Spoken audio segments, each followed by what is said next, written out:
इस क्वेश्चन को दोबारा डिस्कस कर लेंगे। यहाँ देखो फिर से मैं बता रहा हूँ क्वेश्चन क्या था।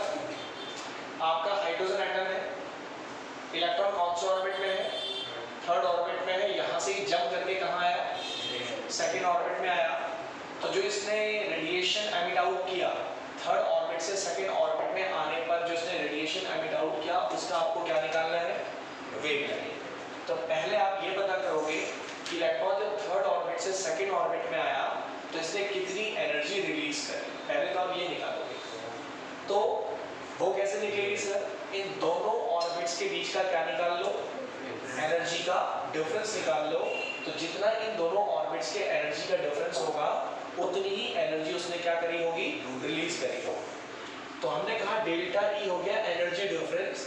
थर्ड ऑर्बिट से इलेक्ट्रॉन आया है सेकेंड ऑर्बिट में, तो थर्ड ऑर्बिट की एनर्जी हो जाएगी, क्योंकि एनर्जी का फॉर्मूला आप क्या जानते हो, 13 पॉइंट। एनर्जी का फॉर्मूला क्या होता है बताओ, इलेक्ट्रॉन वोल्ट में अगर मैं निकाल रहा हूँ 13.6 इंटू, बोलो क्या होता है एनर्जी का फॉर्मूला, इतनी बार रिपीट कर दिया, क्या फॉर्मूला होता है, -13.6 into z square upon m square. This is the formula of energy, और ये इलेक्ट्रॉन वोल्ट में है।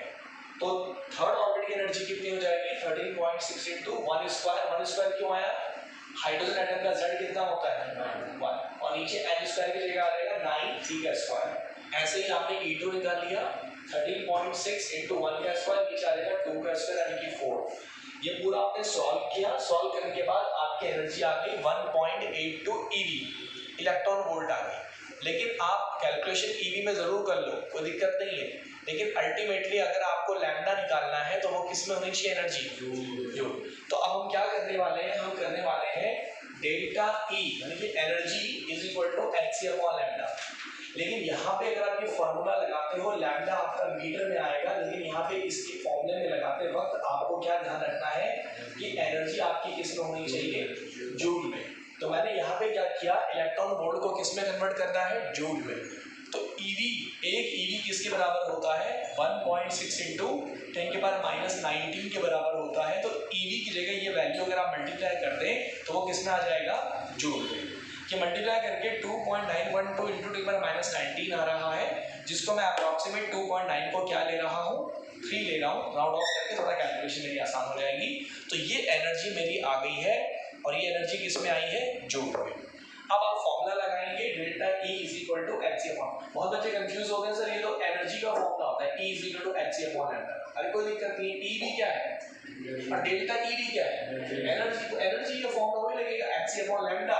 H का वैल्यू रखा, C का वैल्यू रखा, डेल्टा E का वैल्यू रखा, सॉल्व करने पे you are getting 6.626 into 10⁻⁷ metre के बराबर ये आंसर आ रहा है।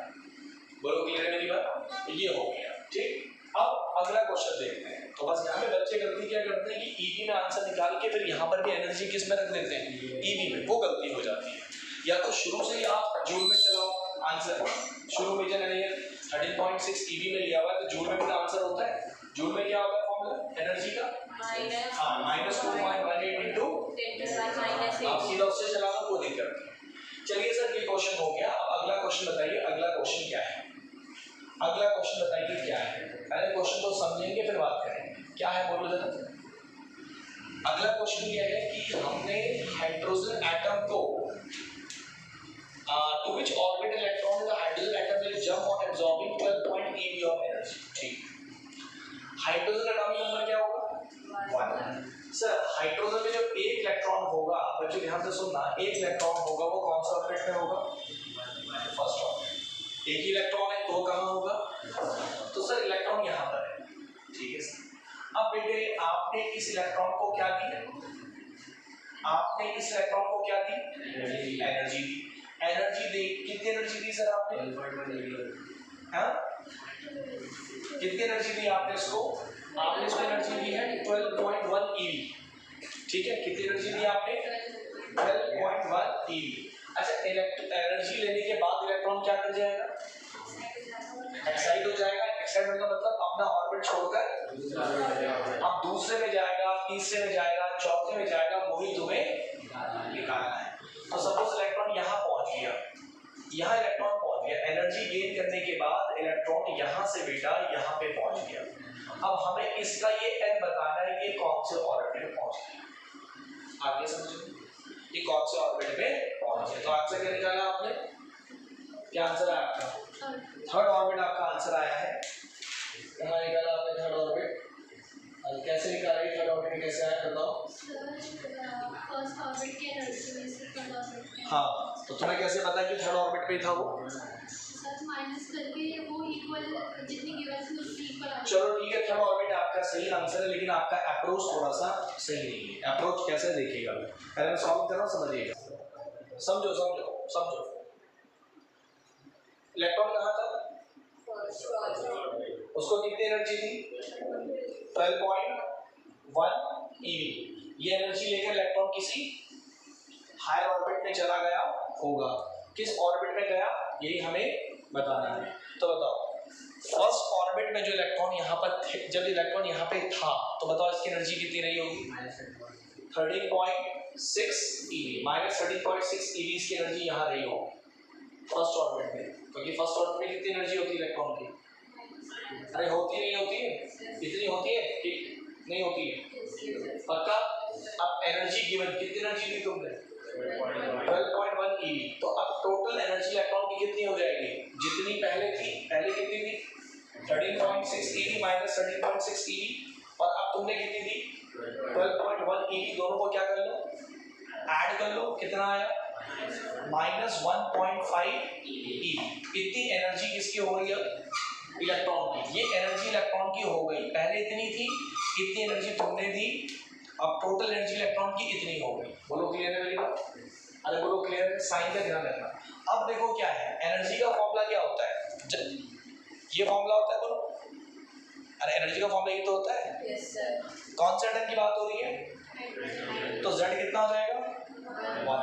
तो फॉर्मूला आ गया माइनस 13.6 अपॉन एल स्क्वायर। अब हमें ये नहीं पता कि ये एनर्जी जो है ना, ये कौन से ऑर्बिट की है, हमें नहीं पता। तो हम इस एनर्जी को जो जनरल फॉर्मूला होता है उसके बराबर रख देंगे। फिर से रिपीट कर रहा हूँ, इतनी एनर्जी इलेक्ट्रॉन की हो गई, पर मुझे नहीं पता कि ये एनर्जी जो इलेक्ट्रॉन की है ये कौन से ऑर्बिट की होती है। सपोज आपको नहीं पता, सेकेंड ऑर्बिट की होती है, थर्ड की होती है, आपको नहीं पता, तो आप फॉर्मूला लिखो और जो जनरल फॉर्मूला तुमने लिखा है उसको इसके बराबर रख दो, क्योंकि ये एनर्जी इलेक्ट्रॉन की है तो ये इसके जनरल फॉर्मूले के बराबर रख दिया। माइनस से माइनस कट गया, 13.6 अपॉन एल स्क्वायर की वैल्यू 13.6 अपॉन 1.5, तो एल स्क्वायर कितना आ रहा है? 9। तो एल स्क्वायर 9 आ गया, तो एल की वैल्यू क्या आ गई? 3 आ गई। एल की वैल्यू क्या आ गई? 3। देखिए कौन सा ऑर्बिट में चला जाएगा? तो क्या ये वाला पॉइंट समझ में आया? तो ये समझो, क्या ये वाला पॉइंट समझ में आया? ये वाला पॉइंट समझ में आया कि नहीं आया? ये वाला कि आपने जो ये एनर्जी, इसकी टोटल एनर्जी हो गई है 1.5 eV, इसको इसके बराबर क्यों रखा? क्योंकि मुझे क्या निकालना है? n। तो जनरल फॉर्मूले के बराबर उस वैल्यू को रखें, उस वैल्यू को जनरल फॉर्मूले के बराबर रख दो। अरे समझ में आई बात? तो कौन से ऑर्बिट में पहुंच जाएगा आपका इलेक्ट्रॉन? थर्ड ऑर्बिट में पहुंच जाएगा इतनी एनर्जी गेन करने के बाद। ठीक है जी। अगला क्वेश्चन क्या है? कौन से एटम की बात हो रही है? Hydrogen atom. हाइड्रोजन एटम की बात हो रही है। हाइड्रोजन एटम की बात हो रही है, ठीक है। कितनी, क्या बोला गया? एनर्जी बोली गई है? Yes sir. क्या बोली गई? The energy associated with first orbit in the hydrogen atom is minus 2.182. Hydrogen atom की बात हो रही है, और कौन से ऑर्बिट की एनर्जी तुम्हें दे रखी है? फर्स्ट ऑर्बिट की एनर्जी तुम्हें दे रखी है। E1 तुम्हें दिया हुआ है। E1 कितना दिया है? E1 minus 2.182 2.18 into 10 की पावर minus 18 माइनस 18 जूल पर एटम। बढ़िया, कोई दिक्कत नहीं, सही बात। अब बोलो क्या निकालना है? energy associated with fifth orbit. Fifth orbit की एनर्जी निकालनी है। ठीक है सर? अरे बोलो ठीक है? Yes sir. तो हमेशा ध्यान रखो, कॉमन सेंस भी है, नहीं है तो डर ही याद रखो। अगर आपको En की एनर्जी निकालनी है, nth ऑर्बिट की क्या निकालनी है? एनर्जी निकालनी है, और तुम्हें कौन सा ऑर्बिट की दे रखी हो? First orbit. तो n स्क्वायर से डिवाइड कर दो, आपको nth ऑर्बिट की एनर्जी मिल जाएगी। आंसर में क्या बोला मैंने? Yes sir. क्या बोला? अगर तुम्हें कौन से ऑर्बिट की एनर्जी दे रखी हो, और अगर तुम्हें किसी nth ऑर्बिट में फर्स्ट ऑर्बिट की एनर्जी इतनी है, तो बताओ 50 कितनी होगी, इसको किससे डिवाइड कर दो 45 आंसर आ जाएगा। आया समझ में? अगर फर्स्ट ऑर्बिट की एनर्जी दे रखी है, किसी दूसरे ऑर्बिट की एनर्जी निकालनी है तो n स्क्वायर से डिवाइड कर दो, you will get the answer. Answer वही आएगा बेटा। नहीं ईवी में नहीं निकालोगे इस बार तुम ईवी में नहीं निकालोगे। क्यों? क्योंकि डेटा इसमें आपको जूल पर एटम नहीं करना है। अच्छा ये डेटा से ईवी में होता तब ये फॉर्मूला लगता है, तो आपको निकालना है E5। आया समझ में? तो E5 इक्वल टू क्या हो जाएगा बेटे? सीधा सीधा minus E1 upon 25 E1 upon n square, यानी कि E हो गया आपका E1 अपॉन 25 का स्क्वायर। तो E5 आपका आ जाएगा सीधा सीधा आंसर आ जाएगा minus 2.18 into 10 to the power minus 18 upon 45। ये नोट कर लेना हमेशा। अगर आपको जनरल फॉर्मूला नहीं दे रखा है, आपको E1 दे रखा है, तो आपको E1 दे रखा है तो आप n स्क्वायर से डिवाइड कर दो, you will get the answer. You will get the answer. Answer आ जाएगा।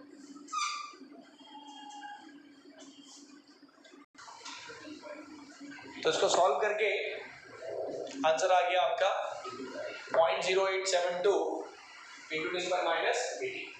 चलिए अगला बताओ रेडियस क्या निकालना है? रेडियस कौन सा ऑर्बिट का? फिफ्थ ऑर्बिट का। सीधा सिंपल हो गया, कोई दिक्कत नहीं है इसमें। 0.529 into n square upon z। Hydrogen की बात हो रही है, कोई दिक्कत नहीं है।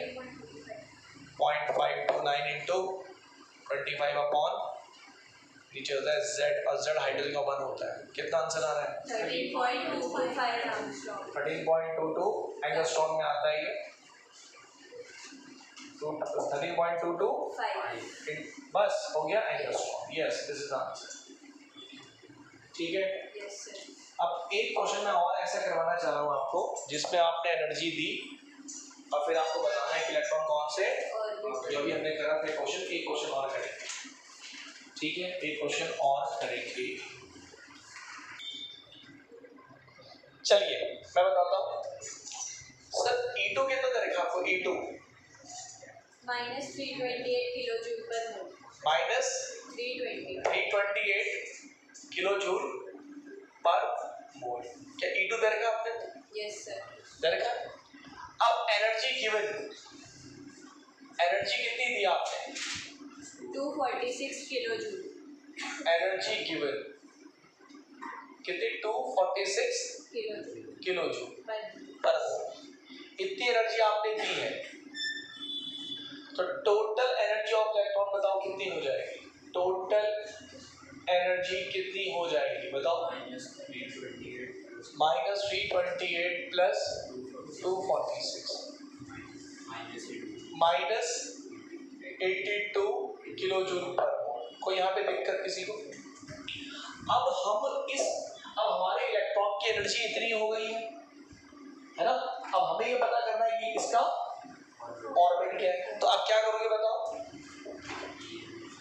जनरल जो फॉर्मूला होता है उसको इसके बराबर रख के क्या निकाल लोगे? n। जनरल फॉर्मूला कौन सा वाला लगाऊंगा? किलो जूल वाला। क्या होता है बताओ? माइनस 13 चेक करो। Minus 1312 into Z square upon N square equals to minus 82। क्या समझ में आई बात? ये कि जनरल फॉर्मूला है, इसको मैंने 82 के बराबर रख दिया क्योंकि ये किलो जूल में होता है, ये किलो जूल पर मोल में होता है। यहाँ आ जाएगा माइनस 82 किलो जूल। अगर ये ईवी में होता तो ईवी वाला जनरल फॉर्मूला लगाते हैं। हाइड्रोजन की बात हो रही है तो z कितना हो जाएगा? 1 हो जाएगा, और ये n स्क्वायर, यहाँ माइनस से माइनस भी कट जाएगा, तो यहाँ से n स्क्वायर आ गया आपका, माइनस से माइनस कर दिया, 1312 अपॉन 82। इसको डिवाइड करोगे तो 16 आएगा। Yes sir. और n का वैल्यू आ जाएगा 4, यानी कि इलेक्ट्रॉन हमारा सेकेंड ऑर्बिट से कहाँ पहुँच जाएगा? फोर्थ ऑर्बिट में पहुँच जाएगा, अगर आप उसको इतनी एनर्जी दोगे। और हम जानते हैं जब हम एनर्जी देते हैं तो इलेक्ट्रॉन हमेशा नीचे से ऊपर ही जाता है। अभी कौन सा ऑर्बिट में था? सेकंड। अभी कहाँ पहुँच गया? फोर्थ। लेकिन क्या ये समझ में आई किस बार मैंने ये क्यों लगाया? अगर ये ईवी में होता तो मैं क्या लिखता? 13.6। अगर ये किलो जूल में होता मैं क्या लिखता? माइनस 2.18 इंटू 10 पर माइनस 18। तो बड़ी इजी कहानी है, आगे समझ में पक्का। क्या क्वेश्चन है बच्चों, क्या क्वेश्चन है? इलेक्ट्रॉन हाइड्रोजन एटम की बात हो रही है, हाइड्रोजन एटम की बात हो रही है। हाइड्रोजन एटम में इलेक्ट्रॉन कहां से कहां आया, बोलो तो जरा। कौन से ऑर्बिट से? फिफ्थ ऑर्बिट से इलेक्ट्रॉन सेकंड ऑर्बिट में आया। इलेक्ट्रॉन यहां से यहां आया, तो आपको जो रेडिएशन इसने प्रोड्यूस किया होगा, एनर्जी जो उसने प्रोड्यूस की होगी रेडिएशन की फॉर्म में, उस रेडिएशन का क्या निकालना है? लैम्डा। बोलो ठीक है। तो लैम्डा निकालने के लिए पहले क्या निकालनी पड़ेगी तुम्हें? एनर्जी। फिर क्या फॉर्मूला लगाना पड़ेगा? E is equal to hc upon lambda, और लैम्डा इज इक्वल टू क्या हो जाएगा? hc upon e। hc upon e ये फॉर्मूला हमें लगाना पड़ेगा। h की वैल्यू में पता होती है, c की वैल्यू में पता होती है। लैम्डा h की वैल्यू कितनी होती है? 6.626 into 10 to the power minus 34। c की वैल्यू कितनी होती है? 3 इंटू 10 टू द पावर 8। और e हमें निकालना बाकी है, e निकालना बाकी है, केवल e निकालना बाकी है। तो एनर्जी निकाल लेते हैं। तो पहले क्या निकालोगे? E5 जूल में निकाल लो। पहले जूल में किसमें निकाल लो? जूल में। क्या लो बोलो? Minus 2.18 into 10 to the power minus 18 upon 5 का स्क्वायर। ये तो होगा फॉर्मूला, और ये तो होगा फॉर्मूला। क्या फॉर्मूला होता है? Minus 2.18 into 10 to the power minus 18 Z square upon N square. Z 1 हो जाएगा, हाइड्रोजन है तो हाइड्रोजन का जेड कितना हो जाएगा? 1। अब क्या निकाल लो? E2 कितना होगा? E2 माइनस 2.18 इंटू 10 की पावर माइनस 18 अपॉन 2 का स्क्वायर। अब निकाल लो डेल्टा E। तो डेल्टा E में क्या करोगे? Higher minus lower, higher minus lower. E5 minus E2। E5 कितना है? माइनस 2.18 इंटू 10 की पावर माइनस 18 अपॉन 25, और ये माइनस माइनस 2.18 इंटू 10 की पावर माइनस 18 अपॉन 4 ये हो जाएगा माइनस 2.18 इंटू 10 की पावर माइनस 18 अपॉन 25, और ये प्लस का 2.18 इंटू 10 की पावर माइनस 18 अपॉन 4। इसमें से कॉमन ले लो, 2.18 इंटू 10 की पावर माइनस 18 कॉमन ले लो सर। यहाँ बचेगा माइनस 1/25, और यहाँ बचेगा 1/4। इसको सॉल्व करेंगे। 2.18 इंटू 10 की पावर माइनस 18, और ये आ जाएगा अंदर कितना कितना आएगा? 21 अपॉन 100। 21 अपॉन 100 कैसे आएगा? 21 अपॉन 100 बताओ जरा। -4 इधर 25 इधर -4, तो 25 -4 कितना हो गया? 21, और नीचे आपस में डिवाइड कर दोगे तो 25 4 जा 100। तो कितना आ रही है एनर्जी सर? तो हम और सॉल्व करें, कितना आएगा? 2.18 इंटू 21 इंटू 10 की पावर कितनी? -20 जूल। ये आ गई, ये एनर्जी आ रही है। इसको यहाँ पे पुट कर दो। 6.626 इंटू 10 की पावर माइनस 34 इंटू 3 इंटू 8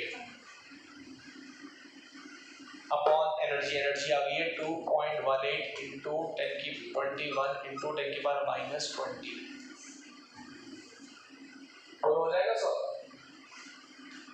ऊपर ले लिया 6.6 इंटू 3, ऊपर आएगा 10 की पावर माइनस 46, और नीचे कितना आ रहा है? ये इसको हम 2 ले लें, लगभग 2 ले लें। अगर हम 2 ले लें तो 42 के लगभग, 42 के लगभग अप्रॉक्सीमेट। इसको मैंने 2 ले लिया है, या 2.2 ले लो, 2.2 ले लो। तो 2.2 इंटू 21 करोगे कितना आएगा? चलो फटाफट, 10 की पावर 20 ऊपर जाके प्लस हो जाएगा, नीचे आ जाएगा 2.18 इंटू 21। इसको सॉल्व कर लेंगे, you will get the answer. आपका जो आएगा लैम्डा वो किसमें आ जाएगा? मीटर। अरे हो जाएगा, स्टेप से आगे नहीं है, एलिस्टर समझो आ गया। बाकी मैं नेक्स्ट क्लास में करेंगे आपके साथ।